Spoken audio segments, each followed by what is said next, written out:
ஐயோ! பொண்டாட்டி ஊருக்கு போயிட்டா எவ்ளோ கஷ்டமா இருக்கு. எல்லா வேலையும் பார்க்க வேண்டியதா இருக்கு. வீட்ட பெருக்கணும், சமையல் செய்யணும், பாத்திரம் தொலக்கணும். என் பொண்டாட்டிக்கு ரொம்ப தான் சந்தேகம். வேலைக்காரி கூட கமிட் ஆயிடுவேன்னு நினைச்சு, அவ ஊர்ல இருந்து வர்ற வரையும் வேலைக்கு வர வேணான்னு சொல்லிட்டா. வேலைக்காரிய மட்டும் ஈஸியா மடக்க முடியுமா என்ன? அவ லேஸ்ல சம்மதிக்க மாட்டா. அந்த மாதிரி ஆள தான் தேடி புடிச்சு வேலைக்கு வச்சிருக்கா. சரி அக்கம் பக்கத்துல யாராவது மாட்டுவாங்களான்னு பார்த்தா அதுவும் இல்ல. எல்லாரும் உத்தம பத்தினி தான். சரி யாரையாவது காசு கொடுத்து வர வைக்கலான்னு பார்த்தா ஐயோ எனக்கு பயமா இருக்கு. 4 நாள் ஆச்சு. உடம்பு சூடு ஏறிக்கிட்டே இருக்கு. என்ன பண்ணணும்னே புரியலையே. என் நிலைமை இப்படி ஆயிடுச்சு.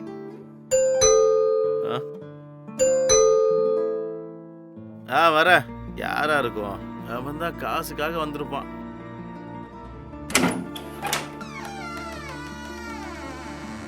கீதா இல்லையாங்க?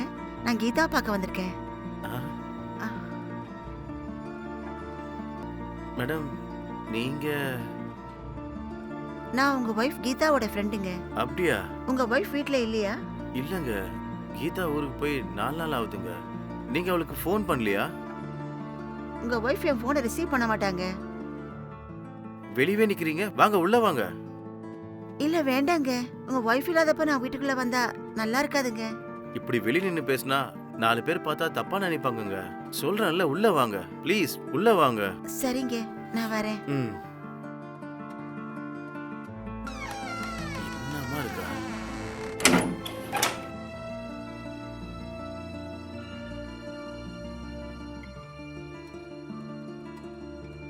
ஏன் நிக்கிறீங்க? உட்காருங்க.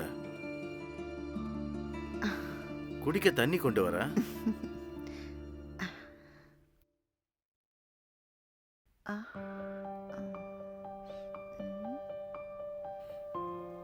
எடுத்துக்கோங்க மேடம். குடிங்க மேடம்.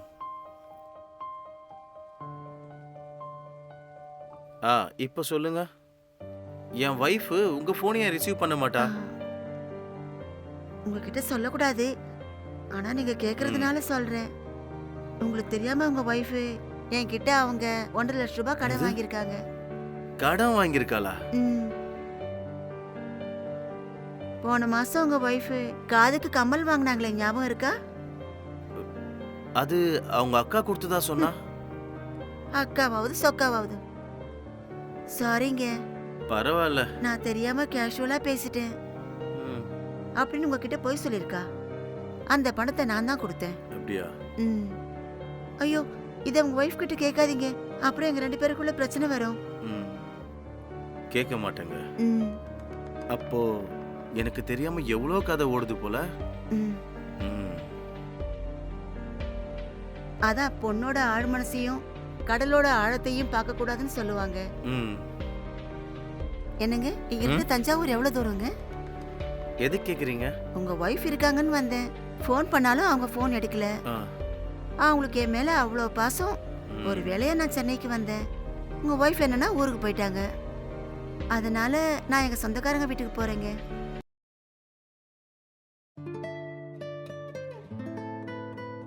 அட என்னங்க, உக்காருங்க. தஞ்சாவூர் ரொம்ப தூரங்க. எப்படியும் வந்துட்டீங்க, இங்கேயே இருங்க. ஐயோ, உங்க ஒய்ஃப் இல்லாதப்ப உங்க வீட்லயா? நல்லா இருக்காதுங்க. இந்த விஷயம் மட்டும் உங்க ஒய்ஃப் தெரிஞ்சதுன்னா அவ்வளவுதான். என் வைஃப் அவங்க அம்மா வீட்டுக்கு போனான்னா என் போனையும் ரிசீவ் பண்ண மாட்டா. தனியா இருக்கிற ஆம்பளை கூட ஒன்னா எப்படிங்க இருக்கிறது? இத பாருங்க, நம்ம மனசுல எந்த விதமான கெட்ட எண்ணம் இல்லாதப்போ ஆம்பளை தனியா இருந்தான்னா குடும்பத்தோட இருந்தா என்ன? நான் அந்த மாதிரி ஆள் இல்ல. சும்மா இருங்க. நல்ல ஆளுங்க நீங்க. அக்கம் பக்கத்துல இருக்கிறவங்க யாராவது இதை பார்த்து உங்க ஒய்ஃப் கிட்ட சொல்லிட்டாங்கன்னா? அக்கம் பக்கத்துல இருக்கிற எல்லார் கூடயும் என் வைஃப்க்கும் கொஞ்சம் பிரச்சனை. அவகிட்ட யாரும் பேச மாட்டாங்க. அது சரி, நீங்க எங்க சொந்தக்காரங்க நினைச்சுக்கோங்க. என்னங்க, ஒரு பழமொழி இருக்கு. முள்ளு மேல சேலை பட்டாலும் சேலை மேல முள்ளு பட்டாலும் சேலை தான் கிழியும். ஐயோ, நான் ஏதோ தெரியாம பேசிட்டேங்க. பரவாயில்லங்க, நீங்க அப்படியே இயல்பா பேசுங்க. நீங்க பார்க்க நல்லவங்க மாதிரி தான் தெரியுறீங்க. ஆனா இந்த விஷயம் என் புருஷனுக்கு தெரிஞ்சா என் நிலைமை என்ன ஆகுறது? உங்க புருஷன் ஃபோன் பண்ணாருன்னா என் பொண்டாட்டி வீட்ல இருக்கான்னு சொல்லுங்க. அவர் போன் எல்லாம் பண்ண மாட்டாருங்க. சூப்பர். என் மேல அவருக்கு அவ்வளவு நம்பிக்கை. அப்புறம் வேற எதுக்கு யோசிக்கிறீங்க? நீங்க போய் ஃப்ரெஷ் அப் ஆயிட்டு வாங்க. நீங்க வர்றதுக்குள்ள நான் ஒரு நல்ல டீ போடுறேன். ஐயோ, உங்களுக்கு எதுக்குங்க கஷ்டம்? நான் டீ போட்டு தர மாட்டேனா? நான் போய் டீ போடுறேங்க. அப்பா, நான் ரொம்ப அதிர்ஷ்டசாலி தான். ஃப்ரண்ட் மட்டும் இல்ல, பேக் கூட செம்மையா இருக்கு. அட நாகராஜ், இப்படியாச்சடா உன் நிலைமை. பழம் நழுவி பால்ல விழுந்த மாதிரி இருக்கே. பார்க்கிறதுக்கு ஸ்ட்ரிக்டா இருக்க மாதிரி இருக்கா. என் வைஃப்க்கு ஃப்ரெண்டு வேற. எந்த என்னடானா லோடட் கன்னு. ஐயோ, எனக்கு என்னமோ மாதிரி இருக்கே.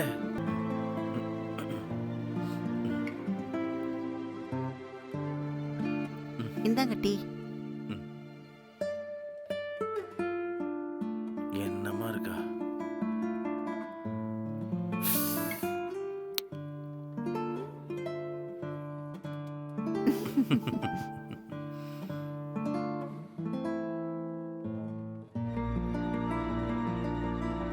பா, டீ என் வைஃபை விட நீங்க ரொம்ப நல்லா போட்டிருக்கீங்க.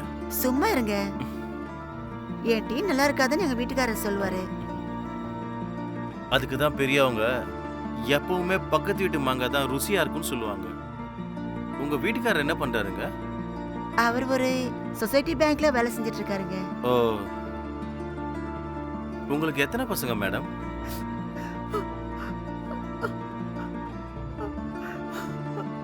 அதாங்க எங்களோட ப்ராப்ளம். அதுக்காக தான் நான் சென்னைக்கு வந்திருக்கேன். எனக்கு புரியல மேடம். எப்படி சொல்றதுங்க? எங்களுக்கு கல்யாணம் ஆகி 10 வருஷம் ஆச்சு, குழந்தை இல்ல. இங்க லக்ஷ்மி ஹாஸ்பிட்டல்ல காமிக்கலான்னு வந்தேங்க. சாரிங்க. உங்களுக்கு 2-3 குழந்தைங்க இருப்பாங்கன்னு நினைச்சேன். அந்த பாக்கியம் தான் எனக்கு இல்லையேங்க. யாருக்குங்க ப்ராப்ளம்? அந்த ப்ராப்ளம் எல்லாம் அவர்கிட்ட தாங்க இருக்கு. XY குரோமோஸ் எல்லாம் கம்மியா இருக்குன்னு சொல்றாங்க.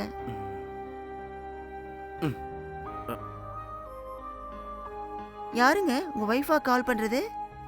இல்லங்க, என் ஃப்ரெண்டு தான். அப்பாடா. சாப்பிட கூப்பிட்டு இருந்தான். இப்போ நீங்க வந்திருக்கீங்களா, நான் வரலன்னு சொல்லிடுறேன். ஹலோ பிரகாஷ், எனக்கு உடம்பு சரியில்லடா, நல்ல ஜுரமா இருக்கு. நான் சாப்பாட்டுக்கு வரலடா, பாய். ஐயோ, எனக்காக எதுக்குங்க பொய்யெல்லாம் சொல்றீங்க? சில விஷயங்கள்ல பொய் சொல்றது தவிர்க்க முடியாதது. வாழ்க்கைன்னா அப்படிதான். பரவாயில்ல, நீங்க போயிட்டு வாங்க, நான் வீட்ல இருக்கேன். உங்களை தனியா விட்டுட்டு நான் எப்படிங்க போறது? ஐயோ, அதெல்லாம் வேண்டாங்க. உங்க வீட்டை கொள்ளையடிச்சிருவேன்னு பயமா?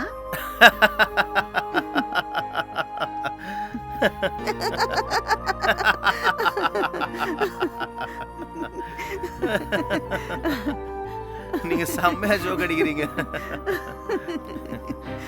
நீங்க சிரிக்கும் போது ரொம்ப அழகா இருக்கீங்க. என்னவோங்க, உங்க வைஃப் அளவுக்கு இல்லல்ல?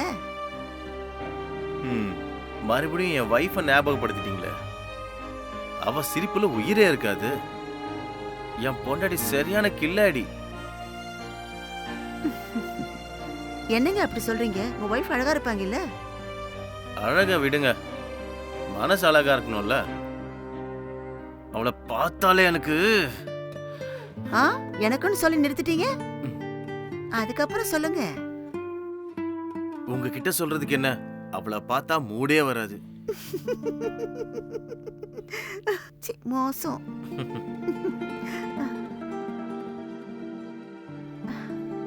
என்னங்க அப்படி சொல்றீங்க? உங்க வைஃப் என்னோட ரொம்ப அழகா இருப்பாங்க. என்ன பிரயோஜனங்க? ஒரு முத்தம் இல்ல, ஒரு சந்தோஷம் இல்ல. அவளை இது வரைக்கும் சொன்னீங்க, அப்புறம் நிறுத்திட்டீங்க. இதுக்கு மேல சொன்னா நல்லா இருக்காது. நான் இது வரைக்கும் அவளை ரொம்ப மோசம். சுத்தமா ட்ரெஸ்ஸே கழட்ட மாட்டா. ஓ சாரி, உங்ககிட்ட இது மாதிரிலாம் பேசியிருக்க கூடாது. பரவாயில்லைங்க, சில உண்மைகள் அப்படித்தான் இருக்கும். அவளை கம்பேர் பண்ணும்போது என் வேலைக்காரி பெட்டருங்க. அவளை பார்த்தா பார்த்தா அதுக்கப்புறம் சொல்லுங்க. எதுக்குங்க உங்ககிட்ட இதெல்லாம் சொல்லிக்கிட்டு? மூடு வந்துரும். சீ, மோசங்க. அப்படின்னு வேலைக்காரி கூட கமிட்டி ஆகாதீங்க. அப்புறம் உங்களுக்கு மானமே போயிடும். நல்லதோ கெட்டதோ பொண்டாட்டி தான் பெட்டர். மேடம், ம்? உங்க பேரு? என் பேரு மாதுரிங்க. எங்க சுப்புலட்சுமியை விட பெட்டருங்க. பை த வே, என் பேரு நாகராஜுங்க. உங்க பேர் நல்லாவே இருக்கு. கடிக்க மாட்டீங்கல்ல? எந்த பாம்பா இருந்தாலும் அதை தொந்தரவு பண்ணாதான் கடிக்குங்க. நல்லாவே பேசுறீங்க. மாதவி மேடம், உங்களுக்கு சாப்பிட என்ன வேணும்னு சொல்லுங்க, நான் போய் சமைச்சு எடுத்துட்டு வரேன். என்னங்க நீங்க நீங்க எதுக்கு சமைக்கிறீங்க? நான் இருக்கேன்ல, நான் பண்றேன். ம், உங்களுக்கு என்ன சாப்பிட பிடிக்கும் சொல்லுங்க. எனக்கு கத்திரிக்காய்னா ரொம்ப பிடிக்குங்க. என்னங்க அது? கத்திரிக்காய் பொம்பளைங்களுக்கு தானே பிடிக்கும். நீங்க செம்மையா ஜோக் அடிக்கிறீங்க. அப்படி பார்த்தா ஆம்பளைங்களுக்கு வடைன்னா விருப்பமா என்ன? சி போங்க. நீங்க ரொம்ப தமாஷா பேசுறீங்க. இப்ப உங்க மேல சுத்தமா பயம் இல்ல. எங்க வீட்ல இருக்கிற மாதிரி தான் இருக்கேன். ம். மனுஷனோட குணத்தை பார்த்து தாங்க பயப்படணும். எல்லாரும் ஒரே மாதிரி இருக்க மாட்டாங்கல்ல. சரிங்க, நான் போய் சமைக்க ஆரம்பிக்கிறேன். முதல்ல நீங்க போய் ஃப்ரெஷ் ஆயிட்டு வாங்க. ஐயோ. சமையல் அப்புறம் பண்ணலாம். ஓகேங்க, நான் போய் ஃப்ரெஷ் ஆயிட்டு வரேன். ம். பா, இடுப்பு என்னவா இருக்கு. பார்த்தாலே கிக்கா இருக்கு.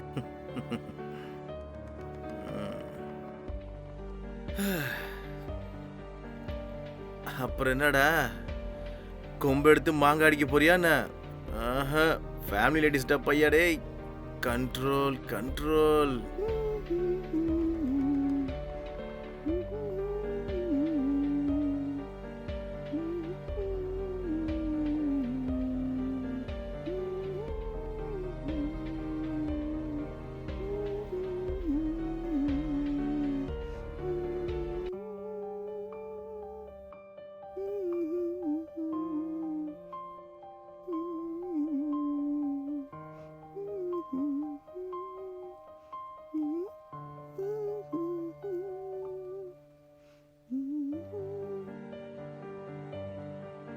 அப்பாடி, நான் ஃப்ரெஷ் அப் ஆயிட்டேங்க.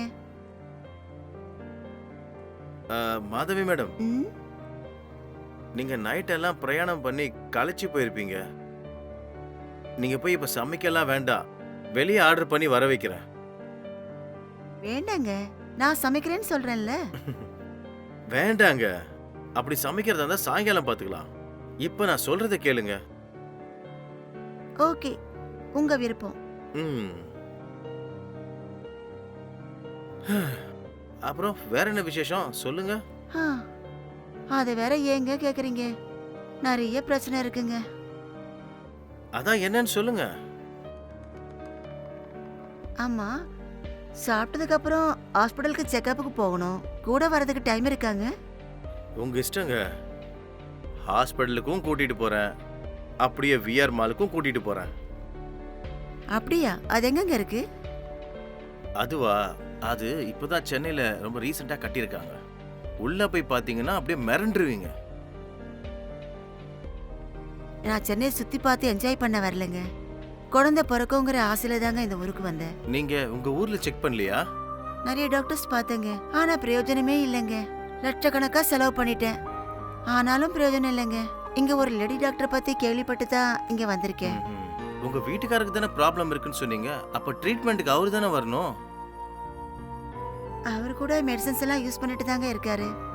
ம். எங்க ஊர்ல ஒரு பெரிய டாக்டர் சொன்னாருங்க, டியூப்ஸை க்ளீன் பண்ணா நல்லதுன்னு சொன்னாங்க. ம்ஹும். அதுக்காக தான் வந்தேன். ம். கேக்குறேன்னு தப்பா நினைக்காதீங்க.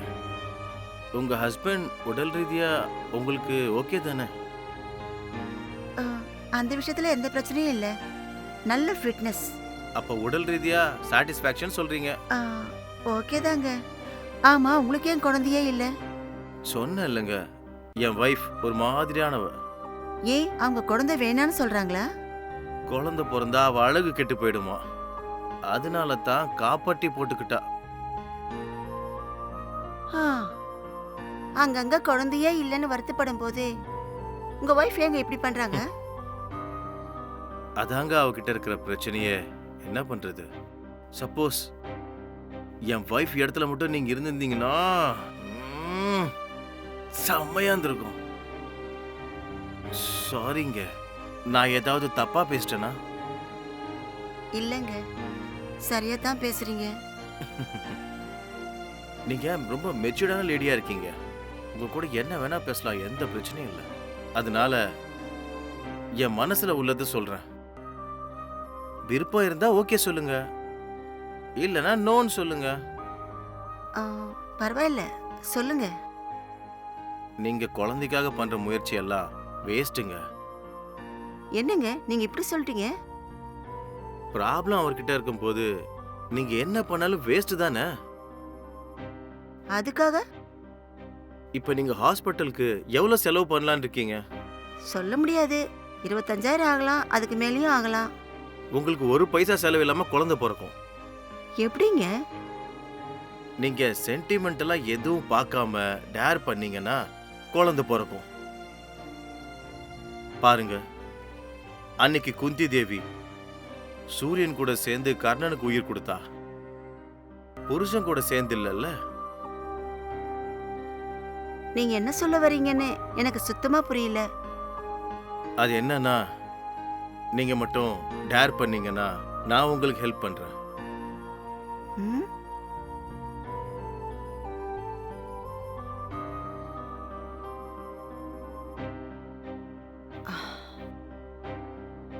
அவசரம் ஒன்றும் இல்லை, பயப்படாதீங்க. நீங்க பொறுமையா யோசிச்சு சொல்லுங்க. ஓகேன்னா ஓகே, வேண்டான்னா வேண்டாம்.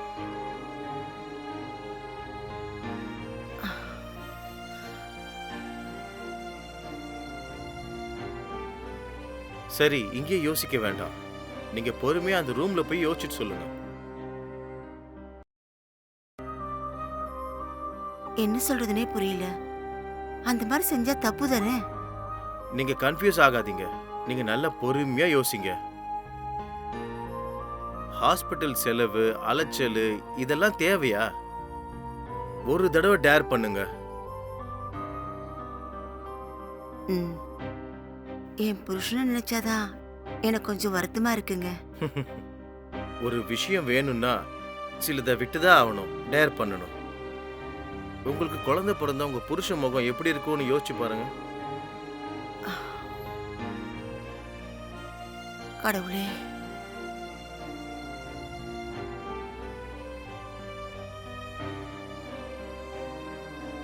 உங்களை மாதிரி நடுத்தர குடும்பத்து பொம்பளைங்க நிறைய விஷயங்கள்ல ஆனான்னு யோசிச்சு நிப்பாட்டிடுவாங்க. அதுதான் உங்க ஃபெயிலியர். இத பாருங்க, இங்கிலீஷ்ல ஒரு பழமொழி இருக்கு. Mother truth, father faith. அப்படின்னா அம்மா உண்மை, அப்பா நம்பிக்கை. உங்களுக்கு குழந்தை வேணுமா வேணாமா? ம். அப்ப டேர் பண்ணுங்க. அப்படி போய் தனியா உட்காந்து யோசிங்க. ஒன்னும் அவசரம் இல்லை, நான் வெயிட் பண்றேன், நீங்க போங்க. யோசிச்சு சொல்றேன். ம்.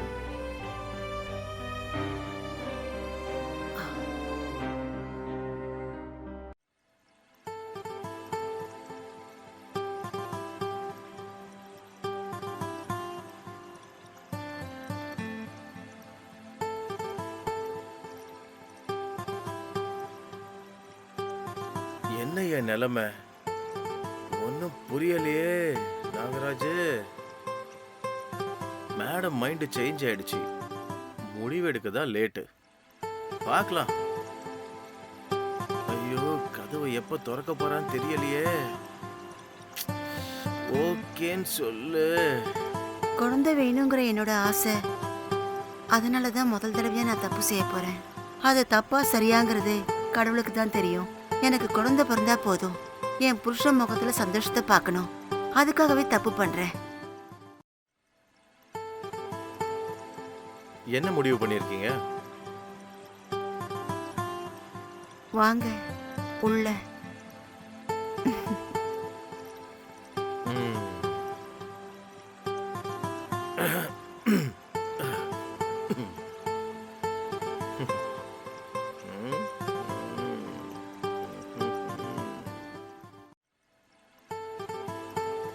என்ன இருந்தாலும் ஃபேமிலி லேடிஸ் தான். எப்படி இருக்கா பாரு. நீங்க வெக்கப்படும் போது புது பொண்ணு மாதிரியே இருக்கீங்க. முன்ன பின்ன அறிமுகம் இல்லாத ஆம்பளை கிட்ட கூச்சப்படுறது சகஜம் தானே. வெக்கங்கிறது தவிர்க்க முடியாதது. ம். ஐயோ என்னங்க இந்த சென்டிமெண்ட்லாம் எதுக்கு? குழந்தை வரம் கொடுக்குறீங்க, அதுக்கான மரியாதையை கொடுக்கணும்ல. ம்ஹும். கிட்ட வா.